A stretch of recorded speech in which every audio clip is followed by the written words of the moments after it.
Pirates of the Caribbean at World's End, the biggest action sequence ever attempted.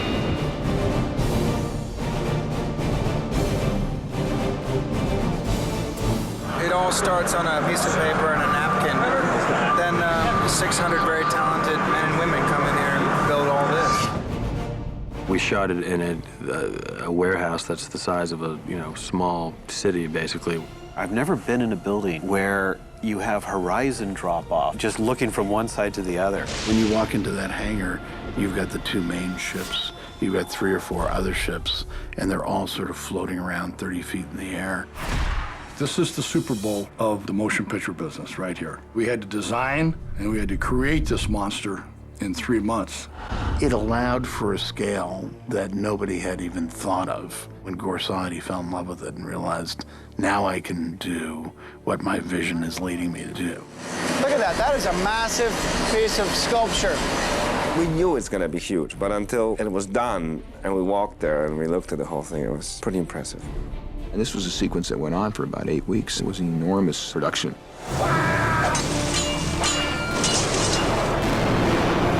Let's just take a moment to enjoy the fact that we will never make a film this big ever again in your life. It's the end of an era, my friend.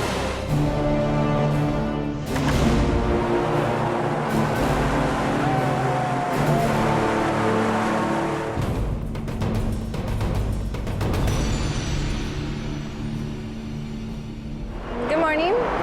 7:15 in the morning, Saturday, and we're gonna move the Black Pearl. It's probably the heaviest set ever moved.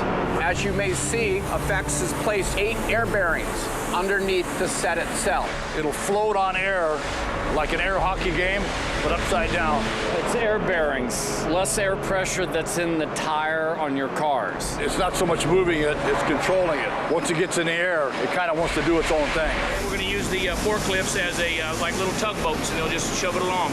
So we're lacking water, we're lacking sails, and we're lacking wind, so this is Hollywood's way of moving a boat.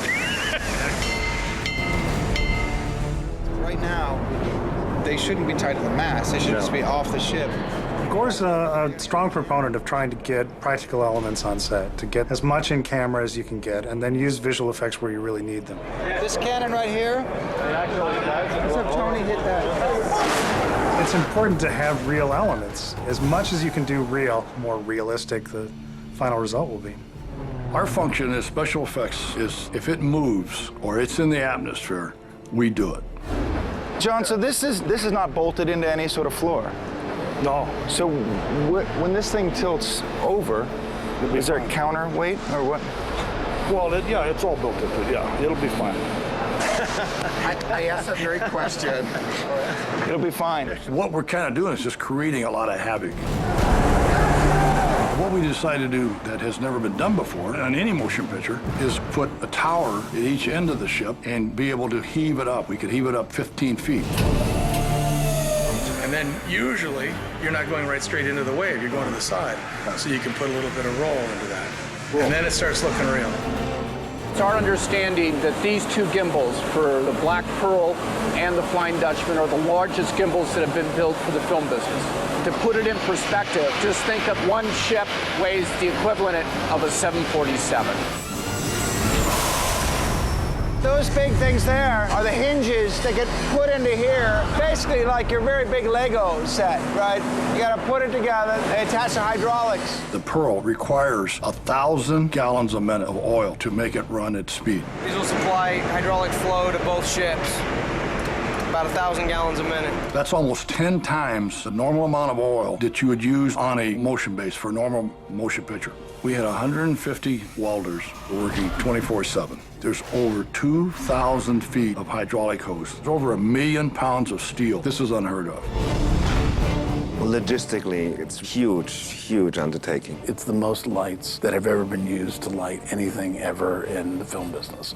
It's like Close Encounters of the Third Kind. You have 2 boats that cover 700 by 700 feet square. So if you make it on such a big scale, you're ending up with 1,400 space lights and 10,000 amp generators and several miles of cable and building catwalks, putting air conditioning so stuff doesn't catch on fire. Theoretically, it's very easy to draw it on the paper, but to get it done. The guys did a remarkable job. We have the potential here to generate about 105,000 amps of power. You could probably light a small city with that, I imagine. We definitely want the first shot, they all come aboard there. But maybe we then kind of reset and take a few of these travelers and have a couple of guys and go a little thinner, just so we have... Mix it up a little bit. It doesn't have to be 16 people every time. Right, exactly. But you have 16's nice. When we're writing, we actually try to think of what would be a challenge to the stunt coordinator, or what would be a challenge to the CGI animators. What is something that they'd read, they go, I want to try to do that. There's a lot of things going on. It's pretty wild. At first I thought, well, we can't do big battles on these ships when they're at a 30-degree angle, and we did. Rain, wind, smoke, debris mortars. All of a sudden you'll be doing the most finely tuned choreography and a piece of balsa wood will hit you in the side of the face.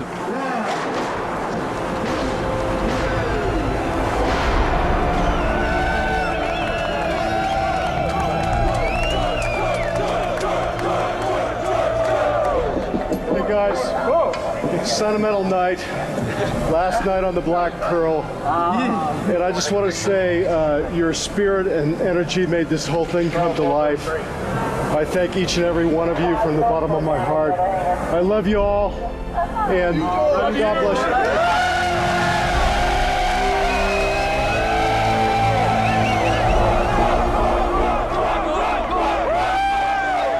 What an audience doesn't see is how much time all these actors put in behind the camera. The sword fighting, the stunts, things that take weeks and weeks or months to prepare. It looks so simple when you see them clash with those swords, but everything is so choreographed and it's very difficult to learn. It's hard for an actor to stand in front of a blue screen or a green screen and try to recreate what's happening around them. So what Gore has created, he used the real wind, he used the real rain, he used the real ships. So the actor is really feeling or experiencing what the character would be experiencing. And that's what a director wants. He wants a real performance. These characters are feeling it. This is how Cecil B. DeMille probably did direct. And when we did the sword fights, and there are 160 people sword fighting. It's kind of brutal. From the first shot, you're pretty much wet all day long. We went for 3 months. It's torrential downpour and probably 75 knots of wind in this building. I call it surviving. They turn the rain on and you're drenched within about 10 seconds. It's quite challenging. It certainly makes it feel real. You can barely move, but you sort of have so much adrenaline on the day that you hopefully rise to the madness of the moment. Brace on yours, you cack-handed dickie! Dial is the day worth living for! You have all these plans to act and maybe do it rather elegantly, and then they turn the rain machine on. The bad news is all your ideas go out the window. And the good news is that actually it's very authentic because you're in a maelstrom. You're afraid to get wet. I just feel sorry for the crew because they're in it all day long. In terms of whether anybody's angry at us, I just do want to go on record and say we did not add the rain.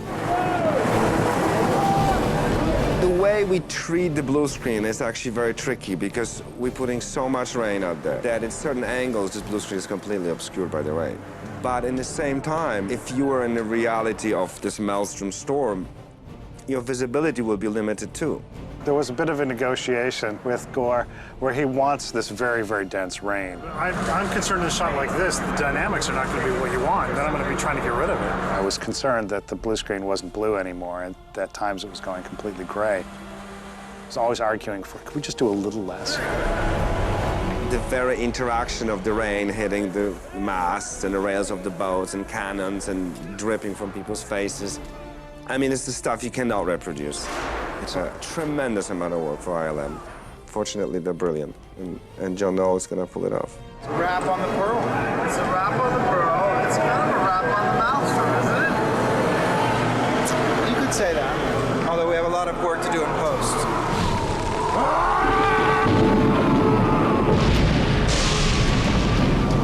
That final Maelstrom battle can't really be created without digital effects. And Gord has an amazing technical background in terms of having been a really accomplished special effects supervisor, and then also all of his commercial shooting before he ever went into feature filmmaking.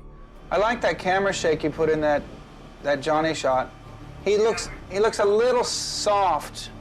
When he's dealing with an effect shot at ILM and he's kicking it back for the 9th time because it's not quite right, the people he's talking with at ILM, he has the same knowledge base, and he can see things in a shot that an average director without that technical background wouldn't see, and it ends up making the movie that much better. He's very tough on us on the composites and will bust us for very small cheats that we try and do. We'll make sure he stays sharp. We've been doing a lot of kind of water on the lens like this. I like it. We should just dodge. Yeah, keep his face clear. Critical area. That's just going to make the whole thing so much better. The whole thing is his movie, you know, and he's involved in every aspect of it. And just as he might worry about the production design of different elements, you know, he worries about or concerns himself with the visual effects. The single biggest issue for us was the maelstrom. To put enough detail into it, to have the motion look realistic, and that we had to do that for several hundred shots. The two ships side by side at Palmdale, you know, they were rigged to move opposite each other, and there was a lot of worth in that, particularly with the way the people on the ships reacted and moved to a deck that was actually tilted and so forth, and having the rain come down, pouring. But when you were looking from one ship across to the other, it quickly became evident that the two ships didn't move enough separate from one another. So, you know, it became necessary to sort of eliminate the ship in the background and replace it with our CG, Black Pearl or Flying Dutchman, and people with characters, or to use an element of the real ship, but then cut it out and sort of add the right movement to it. ILM put all their resources into finishing Pirates 2, getting it on time. So when you actually look at like, okay, well now we can start on P3, there wasn't that much time left. We thought that the first movie had a lot of effects shots in it, and this is probably 3 times that. John Noel and ILM had a really difficult task. In the third movie, there were over 2,000 visual effects shots. Virtually everyone in the facility was working on the film at the same time. It was the first time that had happened at ILM since Return of the Jedi. Do you feel this?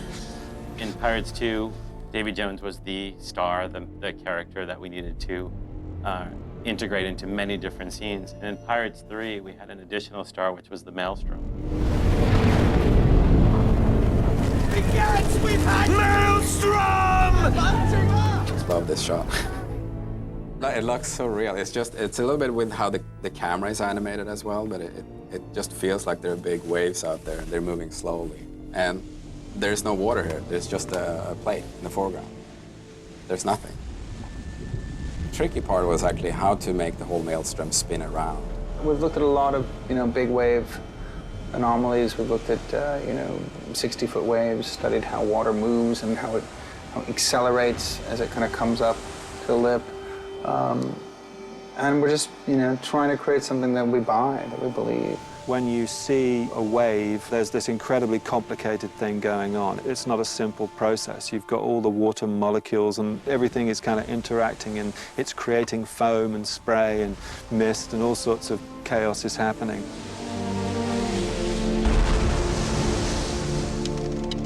We at ILM have a team working at Stanford, and we've used those guys to try and analyze those kind of problems and come up with solutions. How do you create water? And it required a massive amount of computing time. I mean, it was just mind-blowing. It's not just something where you go, yeah, you know, that kind of looks okay. You know, it doesn't really work like that. You're trying to create this iconic moment in the movie.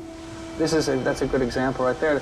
You know, the ship that takes the inside lane is moving faster and getting an advantage on the ship that's got the outside lane. So the water itself has to be moving faster inside than outside. You can sort of see that the Black Pearl is going closer in, or more towards the center, where there's a faster band of water. Now that was, of course, very, very hard to simulate. And they've had to go back and rework the Maelstrom, keeping in mind that, you know, there's a story to be told here. What's happening in the foreground is pretty complicated as well. There's a gigantic battle happening between the crew of the Black Pearl and the crew of the Flying Dutchman. So we have computer-generated characters in the midst of lots of rain and atmospherics and splintering wood. And so these things are kind of difficult to integrate and make them really look like they're present. During the Maelstrom sequence, Captain Jack Sparrow and Davy Jones engage hand-to-hand combat on the top of the yardarms of the big Flying Dutchman vessel. Johnny Depp and a stunt guy portraying Davy Jones actually fought hand-to-hand on a portion of a set they built, basically a yardarm as well as a crow's nest. That allowed Gore to direct the action as well as create most of the camera moves on set. We then took those shots and then fleshed out the world around it. Sometimes we retained almost everything they shot from the set pieces, the yardarm and the crow's nest. Sometimes we replaced them completely. We always kept Johnny Depp's performance because it's really important that the audience see him acting and engaging with Davy Jones up there.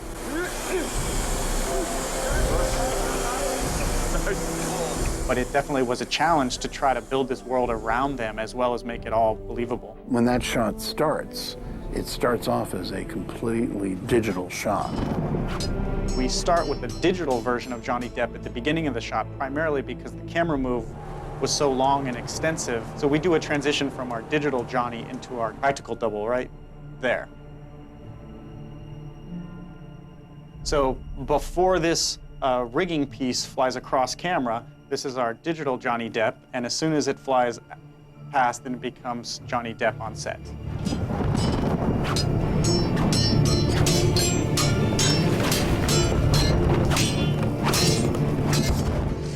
And everything else is computer graphics. So we even replaced the yardarm that they were standing on set because it was easier than trying to integrate our model with it. There's a little series of shots coming up next, and we've taken one of our guys and made a little story.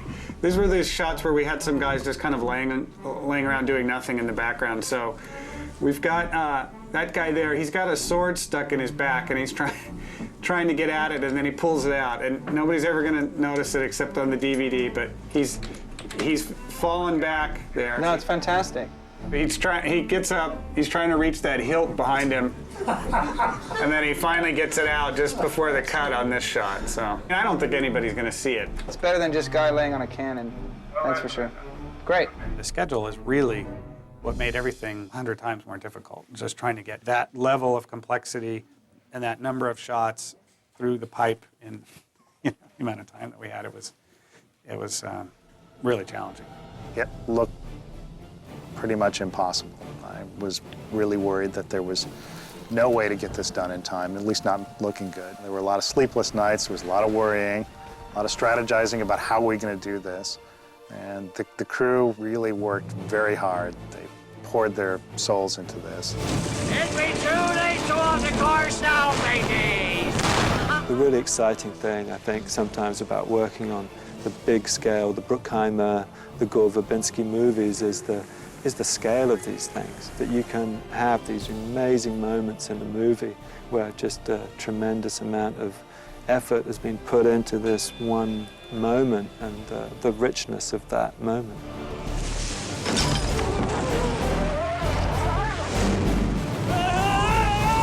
I think it feels like you're actually there. It feels like this was done in camera, but in fact, it's a melange of all those things. Little bits and pieces of it are in camera. A lot of it is digital effects. And the intersection between those two is basically seamless. It's a testament to Gore and John Fraser and Derek Walsky, the director of photography, and the whole effects department. I mean, these guys are winning Academy Awards for a reason. And it's just amazing what they pulled off on those stages. The success of a picture is because of an enormous amount of people who work very hard on it. It's not easy to do. When it's done well, it looks easy.